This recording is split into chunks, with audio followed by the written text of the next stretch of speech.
मित्रों, श्रीमद् भगवत गीता का अध्याय 7, जिसका नाम है ज्ञान विज्ञान योग। कहा जाता है कि जो भी मनुष्य इस अध्याय का अच्छे से श्रवण कर लेता है तो उसके सभी पितृदोष समाप्त हो जाते हैं। पितरों को स्वर्ग की प्राप्ति होती है और इस पितृ पक्ष में इसका श्रवण करने से पितृगण प्रसन्न होकर सुख समृद्धि का आशीर्वाद देते हैं। तो चलिए मित्रों, सुनते हैं श्रीमद् भगवत गीता का अध्याय 7। श्रीमद् भगवत गीता अध्याय 7, ज्ञान विज्ञान योग। परमात्मा के निर्गुण निराकार तत्व के प्रभाव, महात्म्य आदि के रहस्य को पूर्ण रूप से जान लेने का नाम ज्ञान है तथा सगुण और साकार तत्व की लीला, रहस्य, महत्व, गुण एवं प्रभाव आदि के पूर्ण ज्ञान का नाम विज्ञान है। इस अध्याय के पहले श्लोक में श्री भगवान कहते हैं, हे पार्थ, अनंत प्रेम दिखाते हुए तू मुझको अपने मन में रख, सच्चा भाव रखते हुए तू योग में लगा रहे। अब मैं तुझे विभूति, बल, आश्रय आदि गुणों से युक्त अपने ही रूप के बारे में बताऊंगा, ताकि तू मेरे बारे में कोई भी संशय ना रखे। आप सोचेंगे कि भगवान अपने भक्त को अपनी ही महिमा के बारे में क्यों बताना चाहते हैं? क्योंकि भगवान अपने भक्त का भला चाहते हैं। वे उसे वो हर बात बताएंगे जिससे उनका भक्त अपने जीवन में सफल हो सके। मित्रों, भगवान श्री कृष्ण अर्जुन को तत्व ज्ञान देंगे। इस तत्व ज्ञान में जो भी विज्ञान है वो भी श्री कृष्ण अर्जुन को बताएंगे। मित्रों, ये तत्व ज्ञान आखिर है क्या? ये वो ज्ञान है जिसे जान लेने के बाद संसार में फिर कुछ भी जानने योग्य शेष नहीं रह जाता। परम तत्व परमात्मा की जानकारी को ही ज्ञान कहते हैं। यही सबसे बड़ा ज्ञान होता है। इसलिए श्री कृष्ण अर्जुन को अपने बारे में बताएंगे और इसे जानने के बाद अर्जुन के मन में किसी भी प्रकार की शंका नहीं रह जाएगी। बिल्कुल सही बात है मित्रों, भगवान के बारे में जानने के बाद और कुछ जानने को बचता ही कहाँ है। हे अर्जुन, कितने ही लोग दुनिया में पूजा पाठ करते हैं, परंतु हजारों मनुष्यों में कोई एक ही होता है जो मुझे प्राप्त करने का प्रयत्न करता है, और उन प्रयत्न करने वालों में भी कोई एक ही होता है जो मुझे यथार्थ रूप से जान पाता है। हजारों में कोई एक मुझे पाने की कोशिश करता है और उन सब में कोई एक ही मुझे असली रूप से जान पाता है। मित्रों, श्री कृष्ण को आप केवल देव की पुत्र, वंशी बजैया, कंस हंता या सारथी के रूप में ही ना देखें। वास्तव में श्री कृष्ण क्या हैं, यही वो अर्जुन को बता रहे हैं। पृथ्वी, जल, अग्नि, वायु, आकाश, मन, बुद्धि और अहंकार, ये 8 प्रकार से विभाजित मेरी ही जड़ स्वरूप अपरा प्रकृति है। मित्रों, 5 तत्व और उनके साथ मन, बुद्धि और अहंकार, जिनसे ये सारी दुनिया और हम बने हैं, ये स्वयं श्री कृष्ण ही हैं।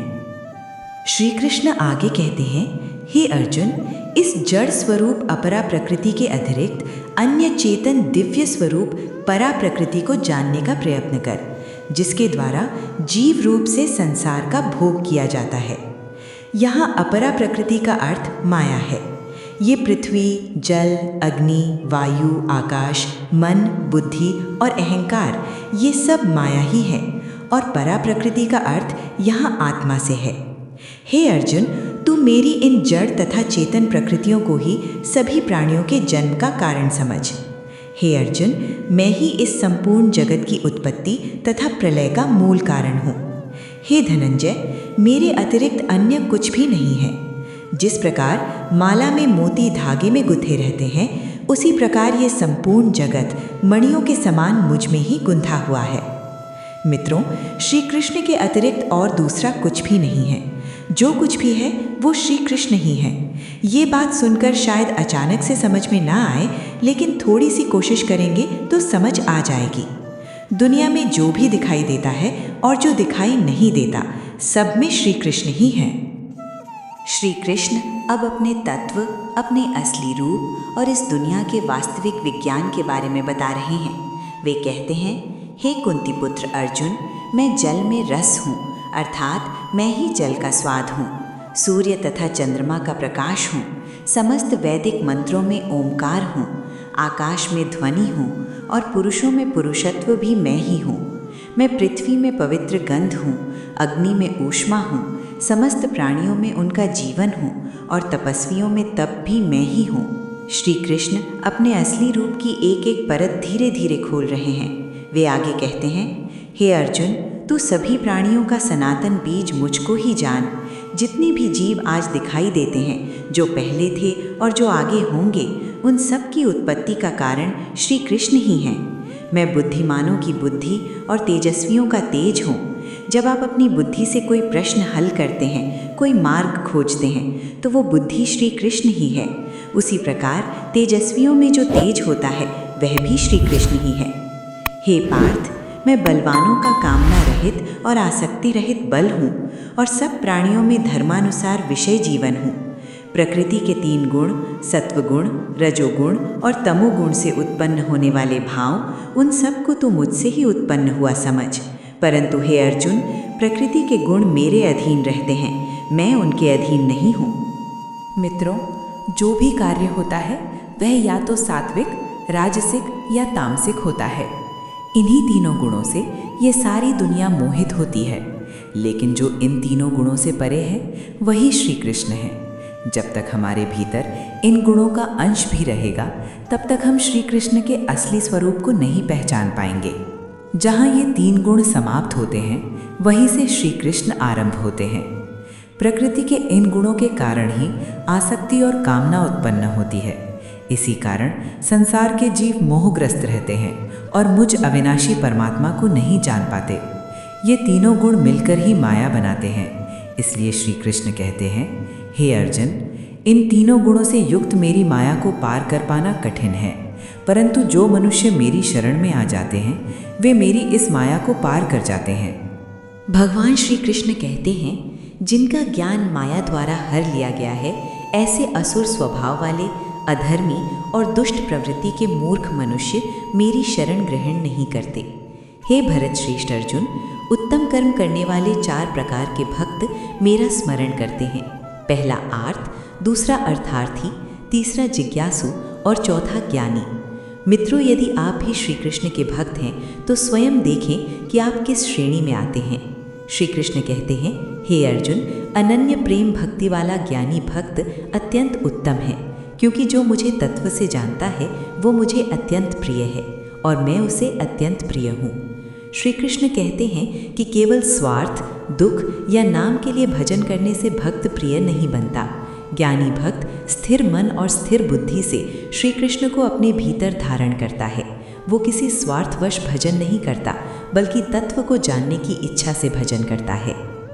मित्रों, श्री कृष्ण का तत्व ज्ञान एक जन्म में नहीं मिलता, अनेक जन्मों के बाद ये ज्ञान प्राप्त होता है। अनेक जन्मों के अंत में जिसे ये ज्ञान प्राप्त होता है उसे श्री कृष्ण महात्मा कहते हैं और बताते हैं कि ऐसा ज्ञानी अत्यंत दुर्लभ होता है।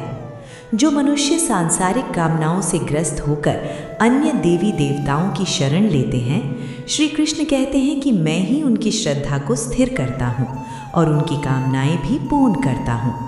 किंतु देवताओं को पूजने वाले देवताओं को प्राप्त होते हैं और मेरे भक्त अंत में मेरे परम धाम को प्राप्त होते हैं।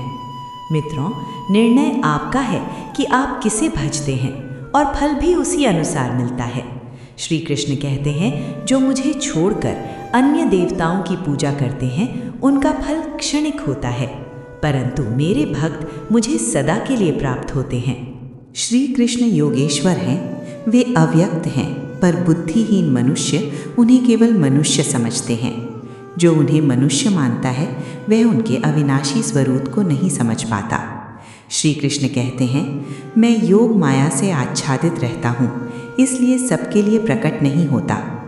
हे अर्जुन, मैं भूत, वर्तमान और भविष्य के सभी प्राणियों को जानता हूँ, पर वास्तव में मुझे कोई नहीं जानता।